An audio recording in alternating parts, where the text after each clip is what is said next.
बकीयम स्तन कालकूटम जिंघास अपाय साध्वी लेभे गतिम धातृ चिंता ततो अन्यम कम्मा दयालु शरणम व्रजे।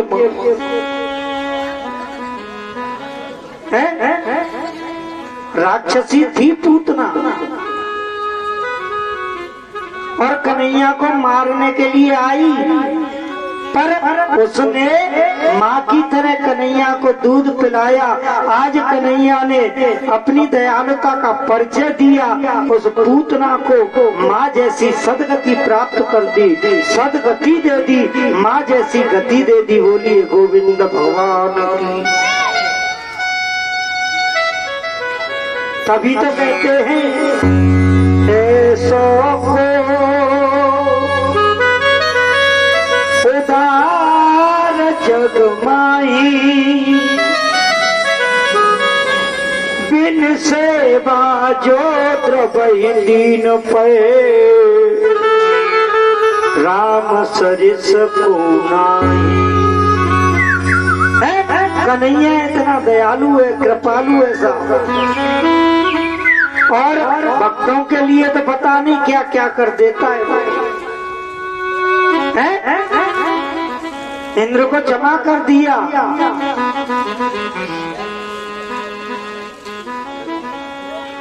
हम भक्तन के भक्त हमारे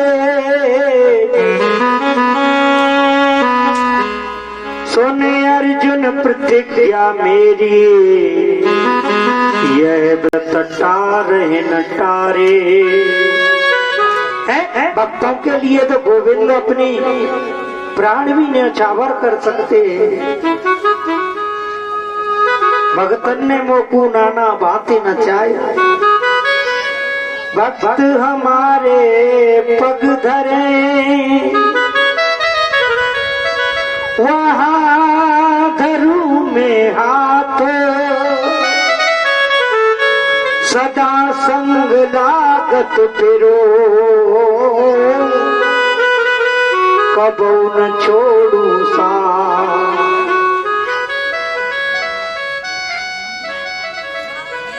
और कन्हैया ने परिचय भी दे दिया ब्रजवासियों के लिए, गिरिराज को अपनी उंगली पे धारण कर लिया।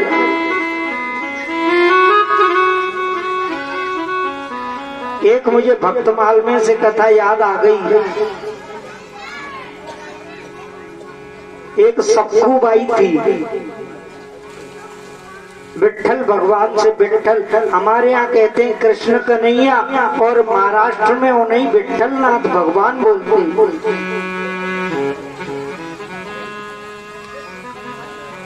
आज विट्ठल से बहुत प्रेम करती है सक्कू बाई।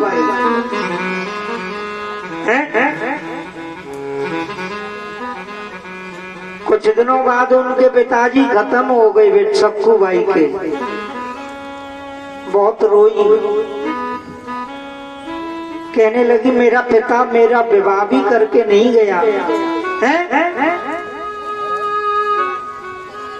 विट्ठल के मंदिर में गई और आज गोविंद के चरणों में गिर गई कि हे गोविंद, मेरा पिता तो चला गया, पर ले आज मैं तुझको ही अपना आज से पिता मानूंगी। आज सक्कू बाई ने विट्ठल को पिता मान लिया, और विट्ठल हर उसकी पिता की जो भी कमी होती है सबको पूरा करने लगे।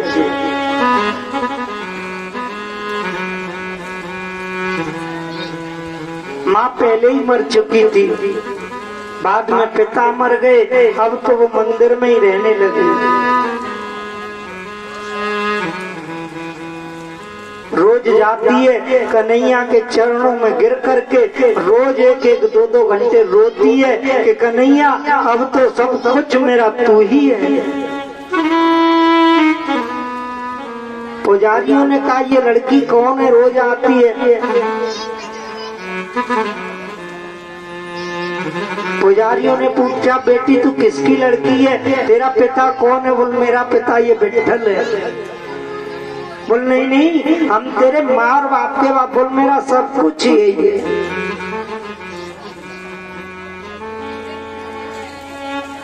बोल नहीं, मैं जो जमाने के तेरे माँ बाप हैं उनके बारे में पूछ रहा हूँ। बोल जो दुनिया में हो उसके बारे में बताऊं, पर कोई है ही नहीं मेरा इसके सिवाय, इसको ही मैंने बाप मान लिया। आज वो मंदिर पर ही रहने लगे।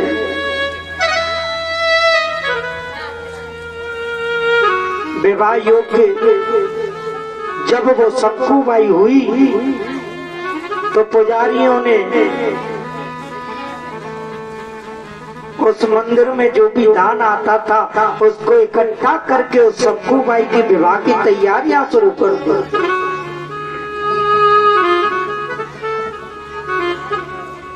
विवाह ऐसे मनुष्य के साथ हुआ कि जब सक्कूबाई जा रही है तो अपने कन्हैया की पीतल की मूर्ति लेकर के अपने बैग में रख ली। ससुराल पहुंच गई। रोज सुबह शाम विट्ठल का बहुत ख्याल रखती है, नहलाती है, धुलाती है। सास ससुर भी ऐसे मिले कि जब से आई है उसे चैन से रहने भी नहीं देते, पर उसमें भी समय निकाल करके अपने विट्ठल की सेवा जरूर करती है।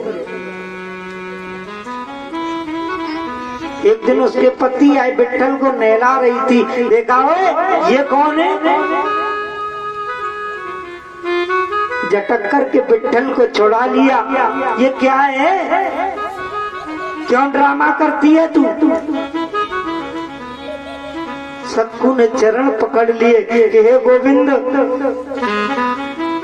मेरी रक्षा करो, और पति देव से कहा कि ये मेरे ठाकुर है, ये विट्ठल है, ये कन्हैया है। उसको फेंक करके दीवार में मारा। सक्कूबाई दौड़ी, दौड़ करके कन्हैया को छाती से लगा लिया। कन्हैया कहीं तुझे चोट तो नहीं लगी? उसने फिर छुड़ाया और घर से बाहर ले जाकर के कहीं दूसरी जगह उसे फेंक आया। सक्कूबाई बहुत उनकी याद करती है। विट्ठल मैं क्या करूं? तो विट्ठल भगवान के मंदिर पर सालीना एक मेला लगता था। सक्कूबाई कोने में बैठी बैठी रो रही है।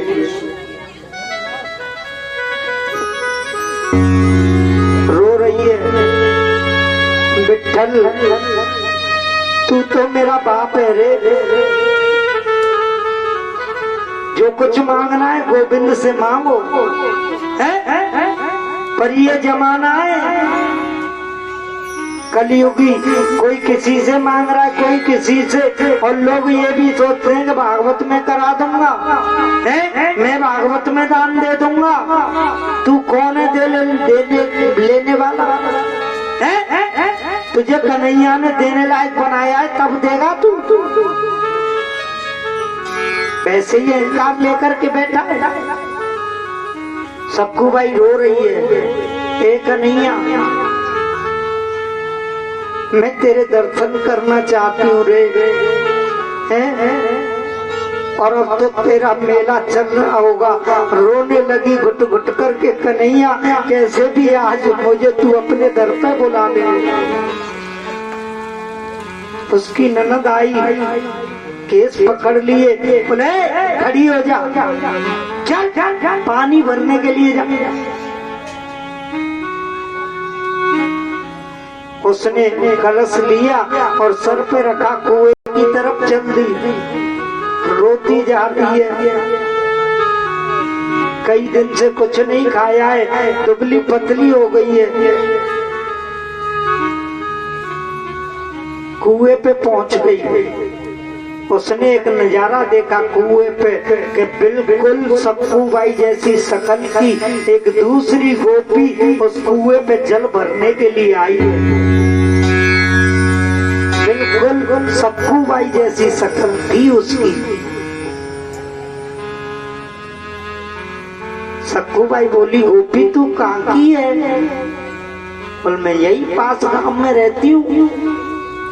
आज इधर से चक्कर लग रहा था तो मैं मैंने कहा थोड़ा सा जल में भी ले चलूं।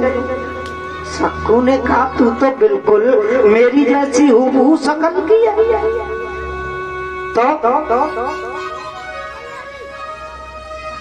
गोपी बहन, मैं तुझसे एक प्रार्थना करती हूँ कि तू 2-3 दिन के लिए मेरे घर पे रह ले, जिससे मैं जाकर के अपने विठ्ठल के दर्शन करके आ सकूं। पर बहन तेरे पास टाइम नहीं होगा। बोल नहीं नहीं मेरे पास टाइम है। तब रह लेगी? बोला तो बोलिए मेरी झेर है, झेर राजस्थान में झेर गए, इस सिरम की झेर को तू घर ले जा और मैं विठ्ठल के पास जा रही हूँ। बहन मैं विठ्ठल के पास जा रही हूँ क्योंकि इतना प्रेम करती है कि वो विठ्ठल बिन रह नहीं सकती। वो घर आ गई गोपी और सक्कू बाई विठ्ठल भगवान के मंदिर पर पहुंच गई। देखा तो बहुत जोर का मेला लगा हुआ है। उसने मेला नहीं देखा, जाकर के गोविंद के चरणों में लोटपोट हो गई। रे कन्हैया तू मुझे इतना दुख क्यों दे रहा है? क्या तू मुझे कभी तीज त्योहार पे भी नहीं बुलाएगा? मैंने तुझे वैसे ही अपना बाप मान लिया।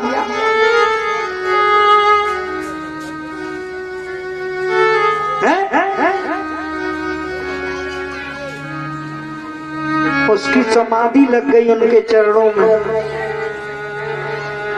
ठीक 1.5 महीना हो गया। 1.5 महीने तक उनकी समाधि नहीं खुली। जब समाधि खुली देखा वहां कुछ नहीं है, कोई मेला नहीं है, कुछ नहीं है, क्योंकि मेला तो 2-4 दिन का था है। जो पुजारी थे उनसे पूछा है मेला बेला था सब कहाँ गया? बोल सक्कू तुझे 1.5 महीना हो गया, मेला अब तू कहे तो इतने दिन थोड़ी लगेगा, मेला तो खत्म हो गया। रोने लगी। हे विठ्ठल, हे कन्हैया, पता नहीं वहां न जाने क्या होगा, क्योंकि वो उससे तो मैं 2-3 दिन की कह के आई थी। तो सखी चली गई होगी, वहां मेरा क्या हाल होगा मुझे नहीं पता। सक्कू घर पे आई, आने लगी तो उसी कुएं पे होकर के गुजर रही है। देखा उस कुएं पे वही गुजरी, वही सखी, वही गोपी उसी झेर को फिर भर रही है। सक्कू का मिलन हुआ। बहन तू घर नहीं गई? बोल नहीं मैं घर नहीं गई, तेरी जगह पे रोज काम करती रही, तेरी रोज कुएं से जल ले जा करके जेर भरती रही है, और मैंने ऐसा सुधार दिया है, तेरे सास ससुर ननद सबको सुधार दिया है, अब वो तुझसे कुछ नहीं कहेंगे। अच्छा हाँ।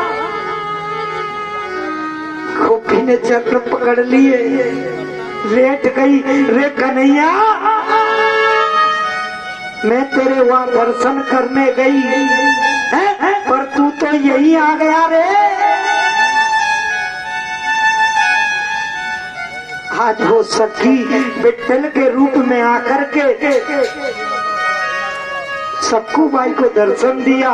सक्कू मुझे जो भक्त मेरा जहाँ बुलाता है मैं वही पहुंच जाता हूँ, पर तूने थोड़ी भूल कर दी। तू सोच रही थी कि विठ्ठल केवल वही है। हरे व्यापक सर्वत्र समाना, प्रेम से प्रगट होई में जाना। प्रेम से बुला के तो देख, उसको ले जाके तो देख।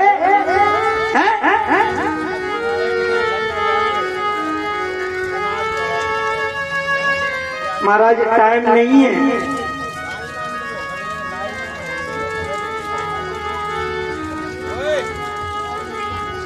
आज सक्कू बाई के इतने बड़े भाग्य। सक्कू बाई विट्ठल के दर्शन करने गई थी, पर विट्ठल स्वयं उसकी सखी के वेश में आकर के उसके घर में रहे। उसका कितना बड़ा भाग्य हो सकता है, कितना बड़ा भाग्य हो सकता है।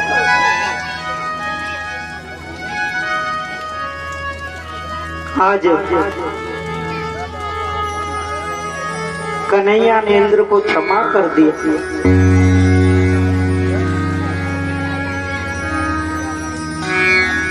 पर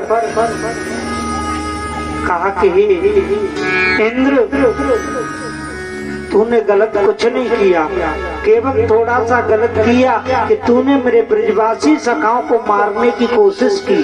पर कभी कभी बुराई में भलाई भी छुपी होती है। तूने मारने की कोशिश की और वो 7 दिन तक मेरे पास आ गए, मेरे बिल्कुल नेत्रों के सामने रहे और 24 घंटे मुझे उनका दर्शन हुआ और उन्हें मेरा दर्शन हुआ। इसलिए जाओ, मैं तुम्हें क्षमा करता हूँ। इसलिए गोविंद ने कहा, भक्त हमारे पग धरे और वहाँ धरो में हाथ, सदा संग लागत फिरो, कबो न छोड़ू सा।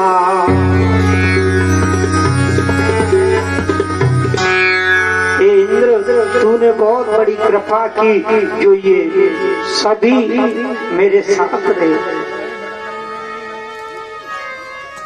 आज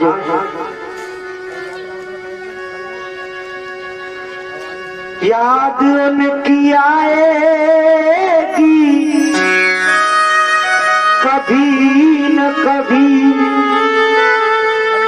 कृष्ण दर्शन तो देंगे कभी न कभी। ऐसा विश्वास मन में जगाते चलो, कृष्ण गोविंद गोपाल गाते चलो। सूरदास को राह बताई, सारे दई तूने नीला बाई, यारे सब भक्तों की लाज बचाई तो अब कलयुग में तुम्हारा बचाने बचाने बचाने बचाने आज बचाने संभाले संभाले आगे संभाले जो न